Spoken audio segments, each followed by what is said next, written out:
So before I get into this, I basically did a couple different tutorials to basically explain some things, and then the computer kept being weird, and I mean it's a $50 Dell from 2005. At one point, it locks up in a couple of the videos, but I'm gonna go ahead and kind of patch them together, and this is the intro for it. So I'm gonna start with the bass tutorial, which is this section up here. And from there, I'm going to go into into my effects tutorial, and then I'm going to go into the final explanation of how this all breaks down. And yeah, so let's go ahead and get started here, folks.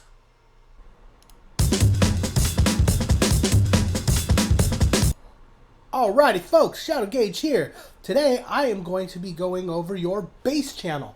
I'm going to be going over all the little special caveats and things for how to set up so you can do a neuro bass and have it and basically not destroy your audio. One of the big issues that a lot of people find, well, that I found with neuro bass, is that while you can make it sound cool, you can't really bake in your knob movements, so you can't save anything you do, really. And that's not to say that you can't save anything you do, but it's tricky. So first thing, I'm also going to go over how I like to deal with my how I like to set up my sets here. So if this is a default, I've been making these tutorials and I've been keeping them in my tutorial direct. Now, I basically set up this. This is a new setup of Ableton, so that's why all this stuff is. It's not necessarily. I'm having to set this up too, so I didn't have it set up like this on this, and I need it set up so I can get ready to do February album writing month, because writing an entire song in a day, mastered and leveled correctly, with all the aspects of that you need to make it a real song, is not easy to do, especially if you've got other things to do in that day. But I do plan on having an entire drum and bass album done by the 1st of March, and I am well on my way, I think. Okay, so getting into this, I'm going to go ahead and go into my Ableton projects, and it is January, and I've been doing my tutorial track. So under the tutorial track project, I have all these different. Now, I just basically did my bass, and this is it right here. This is how I do my things, because when I drag something in, I need it to be all ready to go. I can't be doing the routing each time, because doing the routing is a serious thing, so I just drop this in here like this, and give it a couple minutes, probably, because I should have done this beforehand, but just to basically give an idea of how it's done. And also, I had my drum track that I was working on. It actually crashed, and I wasn't able to recover it.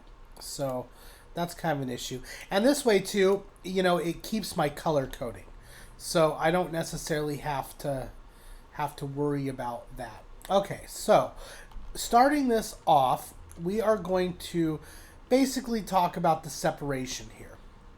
Now, obviously, if I'm starting with the end in mind, I've got all of my VST instruments. The channels are completely dry. Now, this I have a few ones. By the way, if you haven't checked out Surge XT, I just got this and I've been playing around with it, and it's bueno. It is muy bueno. Like, get it. It is the Shiza. I'm probably going to go ahead and do a tutorial on that here shortly, but for now, it's basically acting as just my top layer. And you don't necessarily always want a top layer, a mid layer, and a sub, but you always want to basically have your sub separate from the rest of your mix. Now, let's just say for 1 second that my sub is not separate. And I need to make sure that my sub lines up with my kick, and so that I need to make sure that there's that variance there. So that basically, and of course I set my ceiling. My ceiling's at -18. I do my my kick and my snare at -12. That gives me my 6 decibel difference. This keeps me from clipping on my main channel, which is, or my master channel, which is really what the goal here is. You know, you'll notice on one of my channels, I am literally on my sub channel. If I play it here, you know, let's just go ahead and set up the loop. If I play my channel,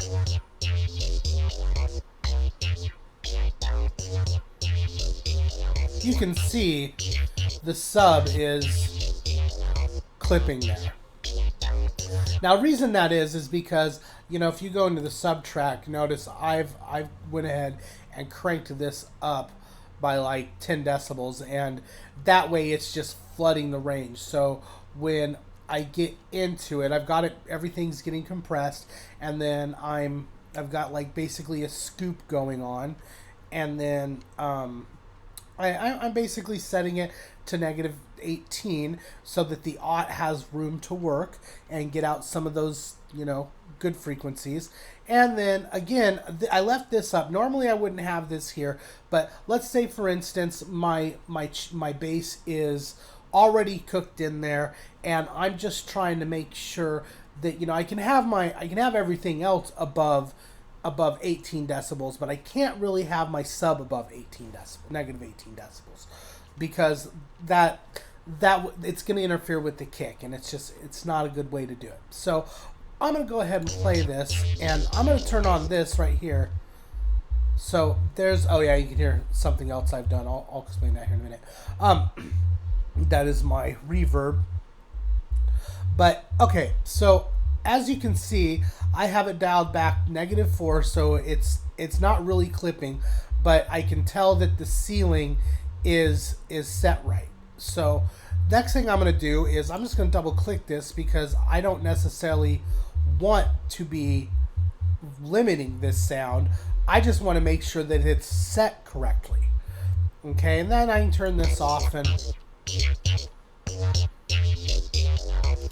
that way I know my bass or my sub is actually at that 18 decibel mark. So when I have my kick at 12 decibels, or -18, -12, you know, just assume there's a negative in front of anything I say from now on. So I don't need to expend the words, I hope. But basically, that is how you make sure that it's lined up. Now, I have to do that anyway, just because of the way I have this set up. So that is always part of my main channel. If you noticed, it was already in, and it was already set because this is one I just did. Moving back, let's go over my aught settings. I'm just basically going to go backwards here because, you know.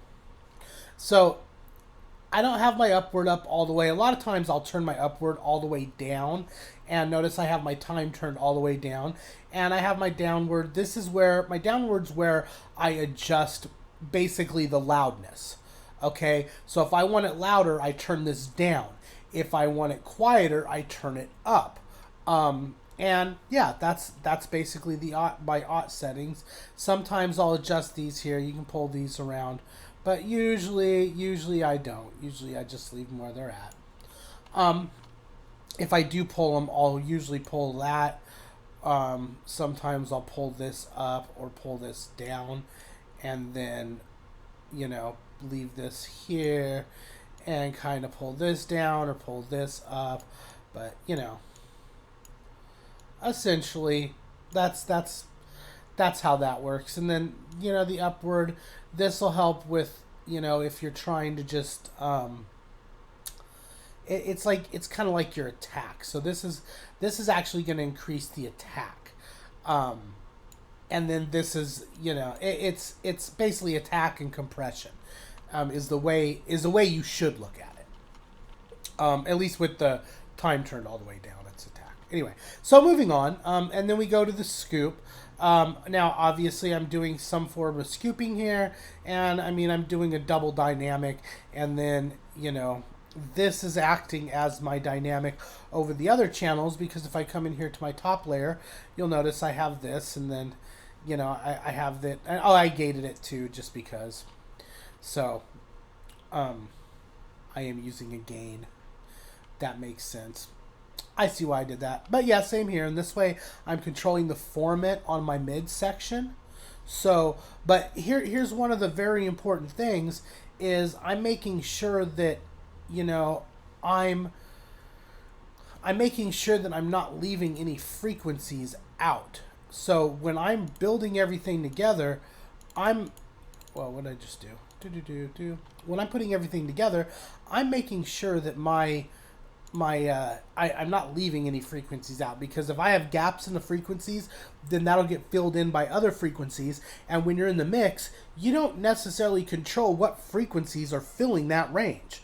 That's all up to your AD processor, your DA, AD, DAC, digital audio converter or digital analog converter.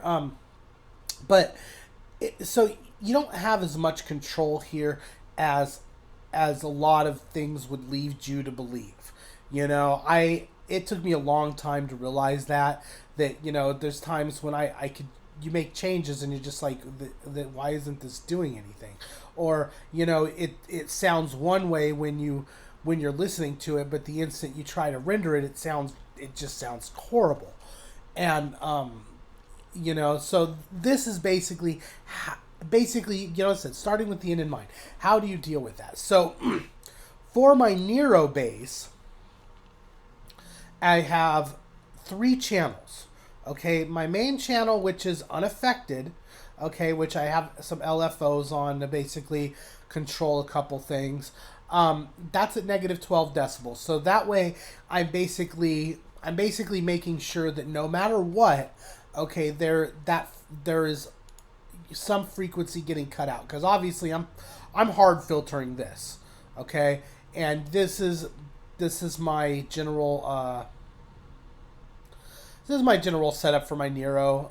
There's other ways you can do this. I have it set to so that when I hit my drums, if you watch this, if I go on, this one goes one way.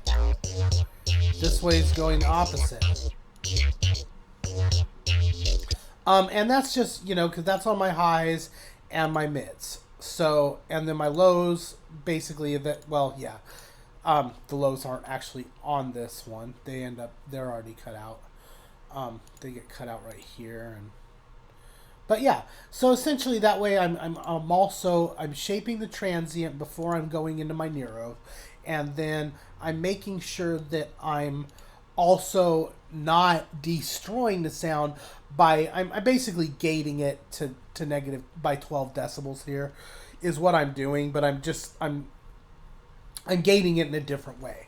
I'm gating it using a filter and a separate channel. Which, I mean, that's all a gate is. So, I basically just whatever. I'm like, if anybody knows how to code, they just want to slap me for saying that.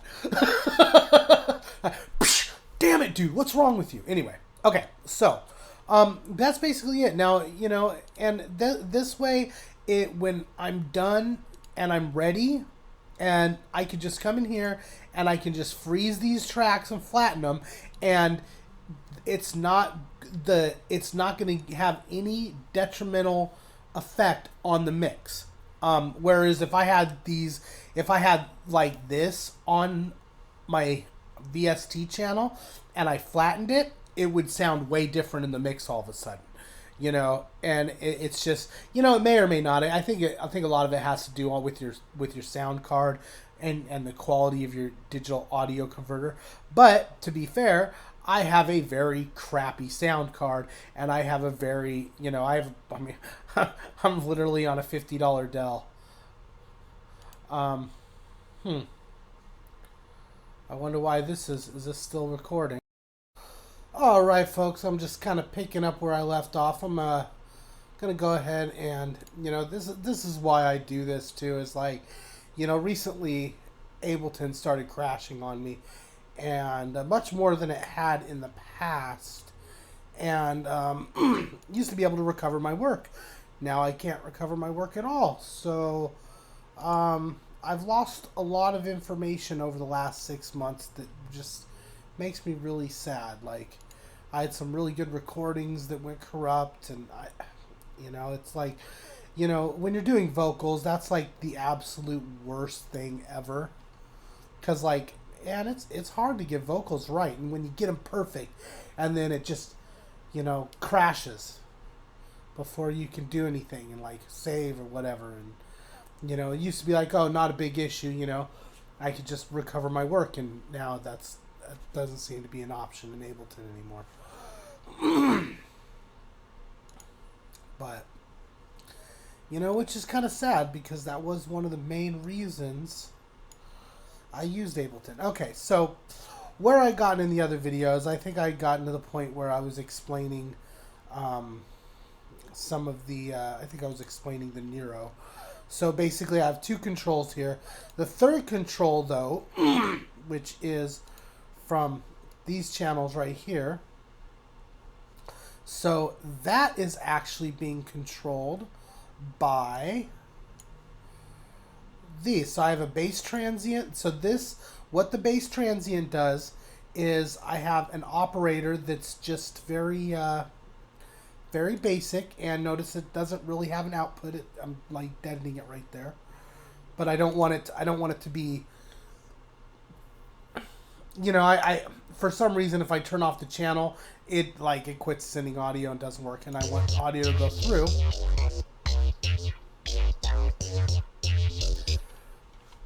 And what that is doing specifically is that is actually controlling my my reverb. So when it hits 0, the reverb shuts off. So every time the transient from the bass hits for 1/16 note, it shuts off the signal to the reverb. And that basically gives you a try. Now, another thing I can do here is I can also go in and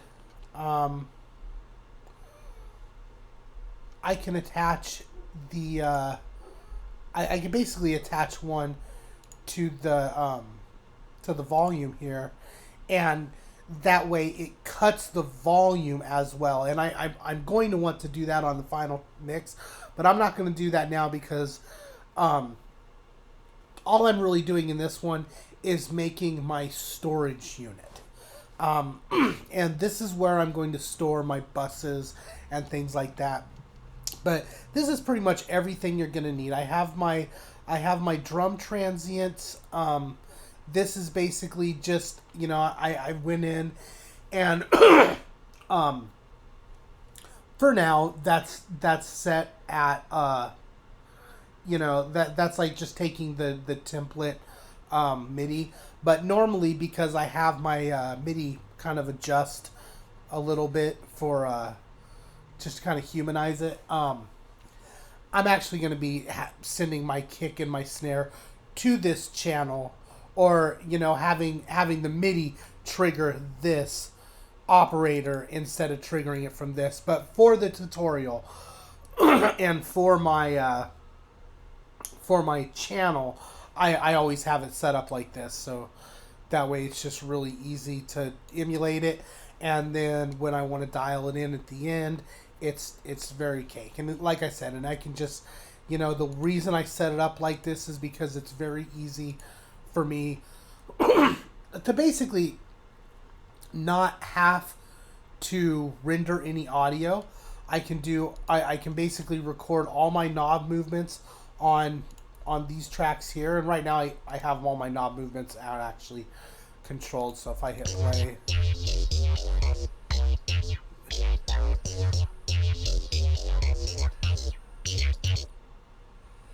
And that auto filter right there is actually being controlled by this, which is my basically my drum transient follower, and I've already kind of dialed it in. As you can see, 70 and 20. That way, it gives me a good kind of Nero funk effect there.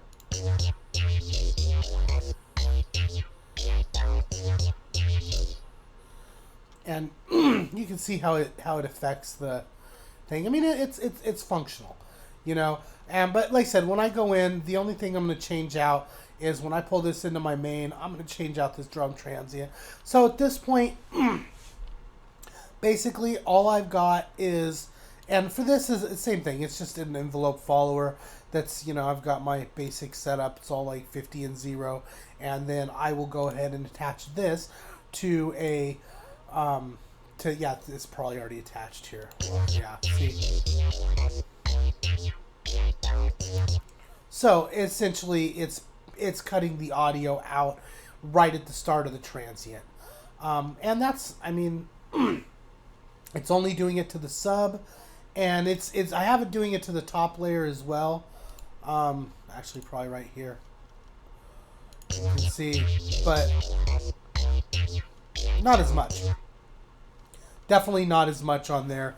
So it's just a subtle dip, kind of gives it that whoa, whoa, whoa, but it's not as much as it is on the sub, you know, because I want the kick to be able to come through.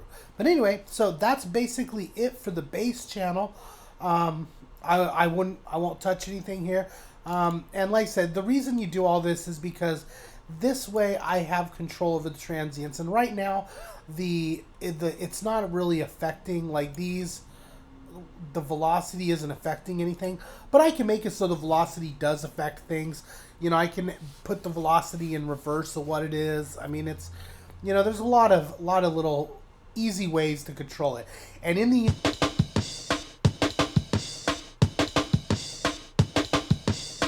looks like we got sound. Okay, good. All right, folks, Shadow Gauge here. So basically, if you've been keeping up with the tutorials, I started off, I did an overview of basically starting with the end in mind.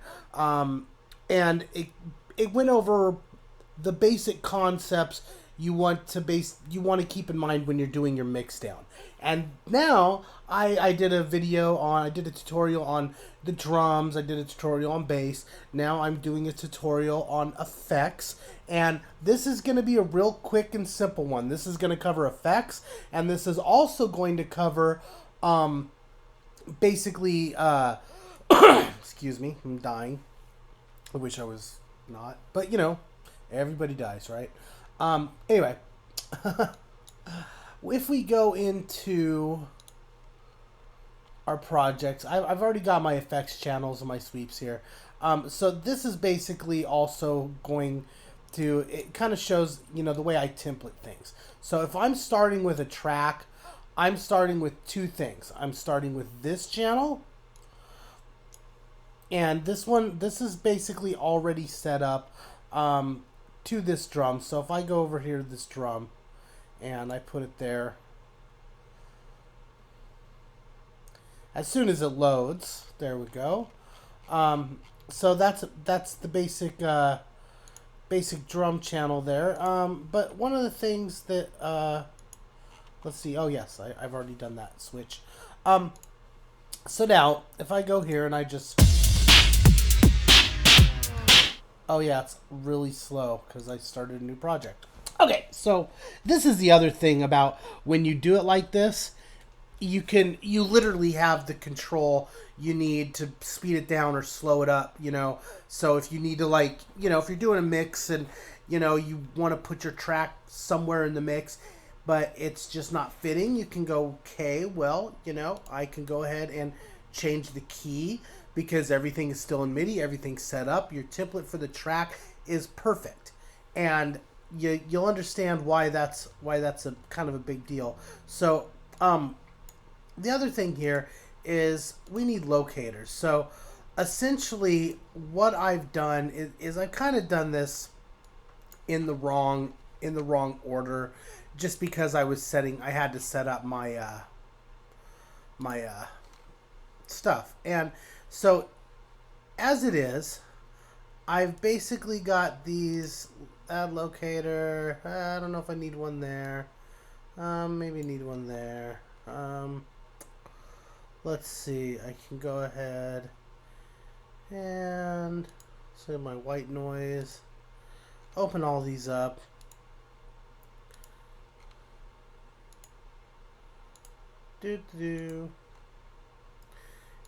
So, and here's another thing. While I have MIDI to represent it, I don't really often use MIDI. And basically, the first thing I will always do is think about my arrangement. Now the arrangement I'm doing here, I mean, I've done this enough times, I just haven't memorized. It is a fairly popular arrangement, especially in drum and bass, where you basically have your build up, you have your drop, have a small build, and then a second drop into the breakdown, into a third build, into the final drop, and a mix out. So that's essentially, you know, I mean, it's a good layout. It's a good format. And I'm just going through here, and I'm just marking everything so that, you know, you kind of get an idea of how it breaks down. And this is, I mean, I will do this. I'll go through and name each one of these. You know what I'm saying? Like this is this core of my track is here, so I'll call this the starting core.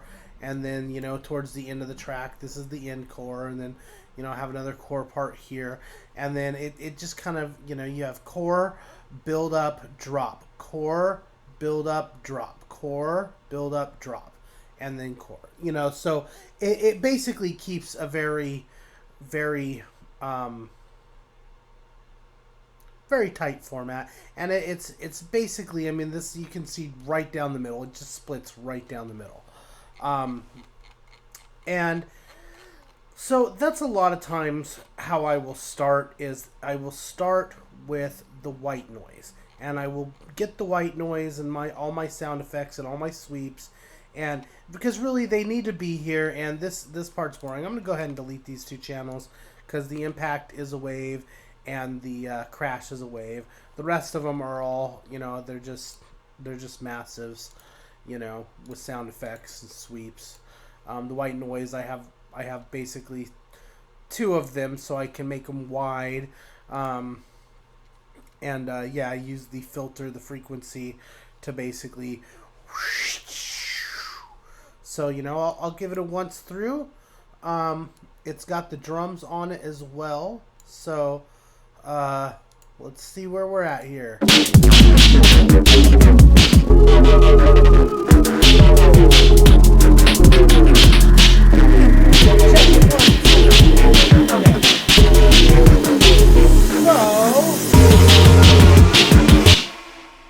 Where am I at in the tutorial? Well, I basically got through the drum kit, and then I started doing the sections and was like, you know, I might as well just finish this, because I could sit here for an hour explaining it, or I could spend the next 10 minutes putting it together. Yeah. But I wanted to illustrate a few things here as well. And it's only because I've gotten in this argument several times with people, and people like, you know, it's like, why does my system run slowly? Okay, so if I come in here and let's just imagine for 1 second, all of these were audio channels. When I've got two audio channels here.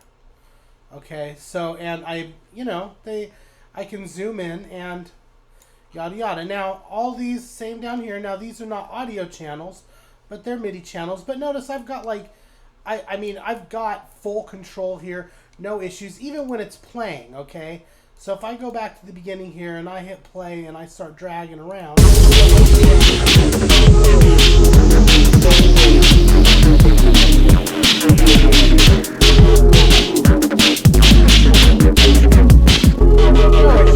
No issues whatsoever. You know, I mean, you see my CPU going up there, but that's, you know, it's nothing too big. I'll notice, oh, well, the recording was shit when I was doing it. My bad. No, anyway. But I think I have that turned up way too loud, too. I got to turn that down. The output. Because it's mastered. Because I even have my full mastering chain on here. You know, and I'm running through 4x through there. And then my full mastering chain here. And absolutely no slowdown whatsoever. It runs perfectly fine. The instant I turn all these tracks to audio, I'm not going to be able to zoom in past this. If I go like this, it's just going to be like 10 minutes. And it's because I'm going to run out of video memory because, and this is what I try to explain to people, but people get in this argument with me all the time. And it's like, bro, you have no idea what you're talking about. Like, they're like, tell me, like, I remember some guy was arguing that, oh, well, you know, I've got the Surface Pro, you know, talking about, like, you know, the one, I mean, dude, it's got a Quadro card in it, dude. Like, the Surface Pros are workstation laptops. They're not bullshit. They're like $1,100 laptops. And, like, dude, I'm literally on a $50 computer right now. Like, this thing costs $50. I've got 50 VSTs loaded here. Well, about 25 or 30. But, you know, each one of these is a VST. So, anyway, back to the tutorial here. I just wanted to explain that if you're noticing bottlenecking and you have a lot of video files up, it's because of your video card and no other reason. And that's what kills me with people that want to do this on a Mac. I understand wanting to use a Mac, but it's not viable. You can't do the graphics on a Mac that you can do on a PC. I mean, I've got a $200 video card here, and I guarantee I have 5 audio channels that it's like just 5 audio thumbnails in memory, and that's enough to bog my computer down like hardcore. You know, and this is like way better than any video card I'm going to get on a Mac, I'll tell you that much. But you know, I mean, Macs have their, like, if I was playing a show live, I'd want a Macintosh. I would want an Apple, not a PC. And there's reasons for that. It's just because the display, the way everything just, you know, they're nice. It's much nicer to be playing on an Apple, not a PC. But if I'm producing, I mean, I'd be an idiot to be on an Apple right now. Like, it's just, like, if I had one sitting in front of me and I could be producing on an Apple, I'd be dumb to. Even if it was a brand new thing, this is literally a 2005 Dell. Even if I had a, like, 2022 laptop, 2022 Apple in front of me, I would still be producing on this because this is still going to perform better in the long run because of the video card and no other reason. But anyway, so back to where I was at. Okay, so essentially I did the drums, and here's the drum section all broken up, and, you know, it's basically coming in, and I went and made a template out of the drums, which I made by just copying drum loops onto this, rendering them out into basically a you know, let Ableton make my little drum loop, and then I use it to control my drums, which are all these channels. And then, so I'll just go ahead and zip that up real quick. And then I got the FX and the sweep. So usually I'll start with the drums, and then when I'm done with the drums, I'll come into my effects and my sweeps. And I'll start with the white noise here, and, you know, this is a white noise up. I've just got, if I go ahead and click on this, you'll see where the filter, so it's like, or this is my down. So it's just, and then if I go on this one, this is my up. I don't know why it didn't do that. Show automation.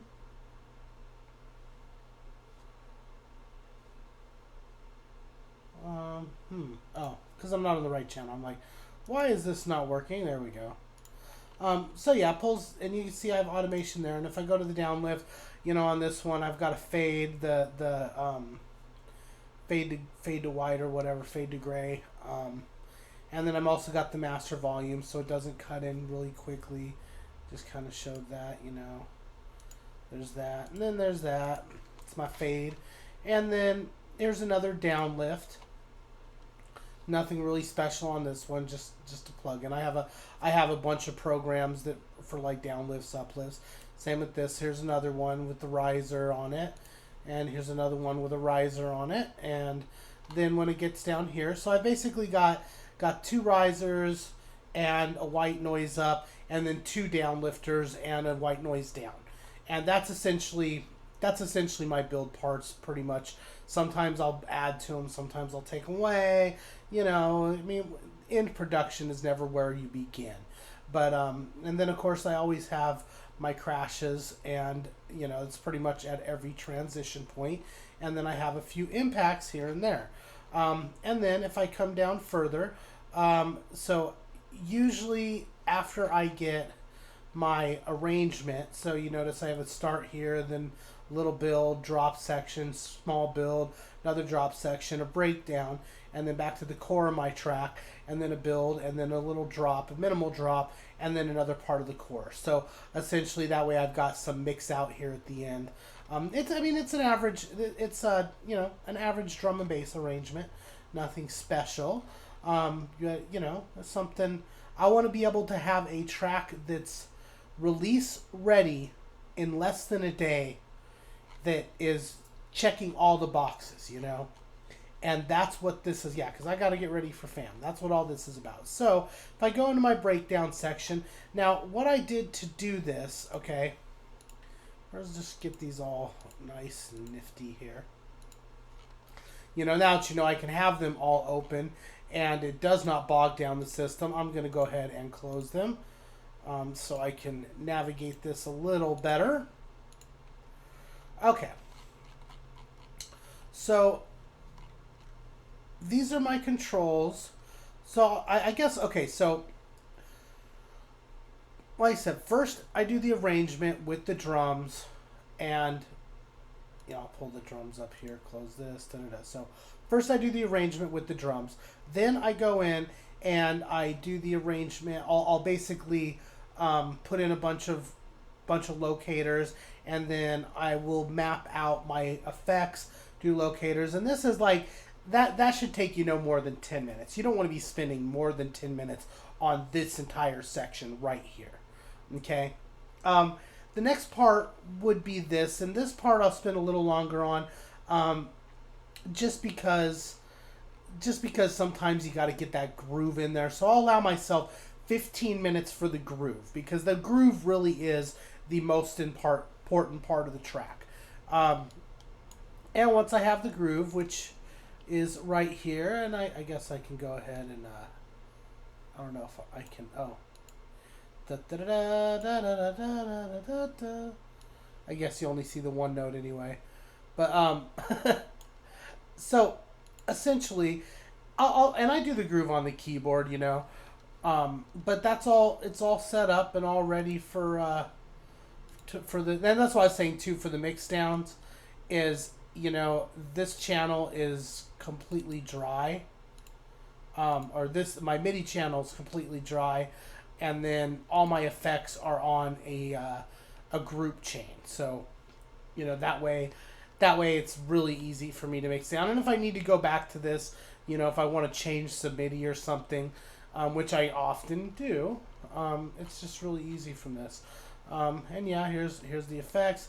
And then what I'll do after that is I'll take the groove, and the groove is sitting in, I think it's one of these, anyway, has the groove on it. Maybe this one. Yeah. So I basically just took the groove from up here, and then I doubled it so it took twice as long, and then I basically made sure it was going through a scale.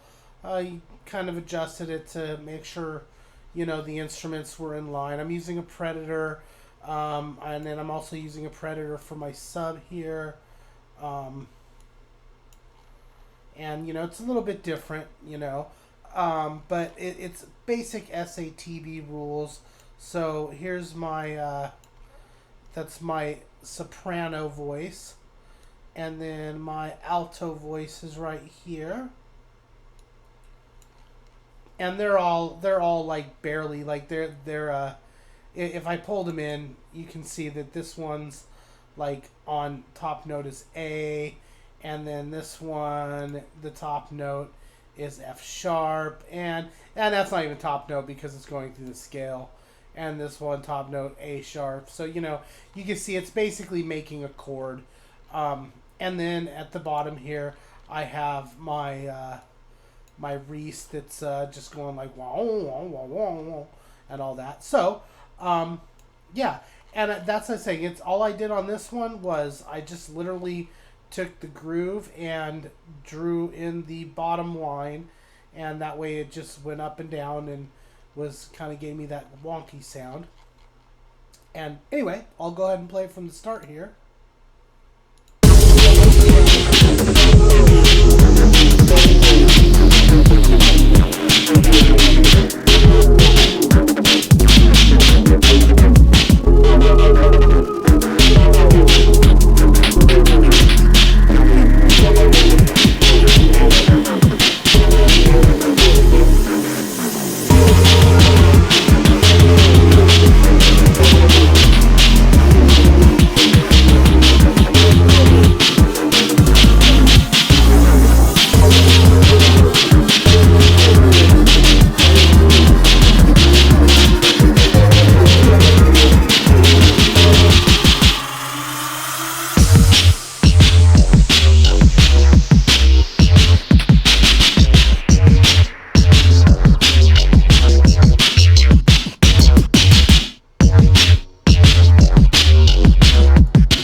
Okay, so for the bass, now that I'll always do this section first. So when I'm coming into the bass section, which is where I go next, I'll basically take and I'll remake the groove 3 times. Well, actually, this groove is from basically from this groove, but I went in and I shrunk all of the transients. Now, sometimes I'll go in and, well, I usually I don't, because I don't necessarily want these all to be identical. So sometimes I can kind of go in and just, you know, adjust them here and there, you know, just random, just kind of some random off moments, you know, nothing too major, but that way so it's not always identical. But I'll do that. So that basically is controlling the transient dip on my reverb. So anytime the transient hits from my drop, the reverb is cut out, and that way that keeps my transient dry. The second one I have is the drum transient ducker, which this is, I took a recording off of my main channel because it's going through the, if I open up the drums here, it's going through these. So I basically took a recording of the kicks and then a recording of the snares, and I just basically turned the record on one of these channels, and then I recorded the MIDI coming into the channel, and that way, because the MIDI's a little bit offset because I have the humanized controls here. So after that, I took and I'll put it up here. Now usually I'll save the MIDI. This time I just, you know, I wasn't really thinking about it. But you know, that's how you get past that, is, you know, you just basically at some point you're going to want to record the humanizing into the channels, and then you're just going to use the same MIDI on each channel, and then use the MIDI to control these. And then the last one, this is like the full MIDI. And so for these, what I've done is I'm going into an operator with the MIDI. You know, same with the bass transient here. And the operator, I can basically adjust the, it basically allows me to fine tune what I'm ducking or what the transient is using. And if you watch, if you can see, I'm like, if I hit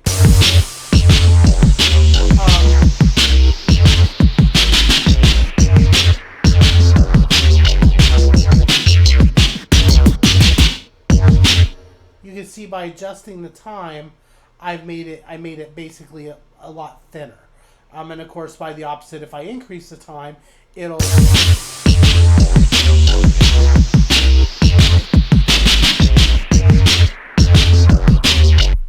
see it makes it all blocky. So put that back to where it was.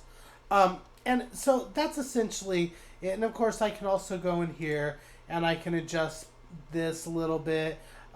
Usually I have my rise set at just under 1, and then my fall set at 3. That's usually what I'll do. That way there's a little bit of a tail on it, so it doesn't just come back in. This is also part of the fine tuning process. Is the more fall you have, it's obviously it's the fall, how quickly the envelope falls.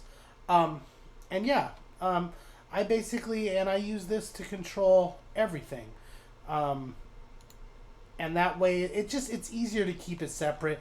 I can try and control with the audio, but it gets messy. And then when you have the audio, you can't ever zoom in because you start to run out of memory because of all the video memory, yada yada yada. I mean, I could just zoom in and go anywhere I want, and and yeah, and I mean, dude, it's like this is a $50 PC. You kidding me? And it works just fine. And I have had to replace my Macs in the Mac Lab like 3 times since I bought this damn computer. Anyway, so yeah, that's basic. I'm gonna go ahead and I'll go ahead and put a link so that you can get this template. And I'm gonna wipe my MIDI out of it, but I'll go ahead and leave. I'll leave the MIDI the channels will be there. It just won't have any MIDI in it. So it'll be like this will all be blank. Yeah. I do believe that is about sums it up. If you have any questions, please feel free to ask. I'm more than happy to answer them, and I know I've kind of skipped over some stuff. I'll probably go through in this, and actually, yeah. So, anyway, this is going to be cut. I have a couple other videos. I'm just going to chop them into one. It's going to be about an hour long. I guess I should probably put this at the beginning. So I'll do my exit real quick. Alrighty, Shadow Gauge out!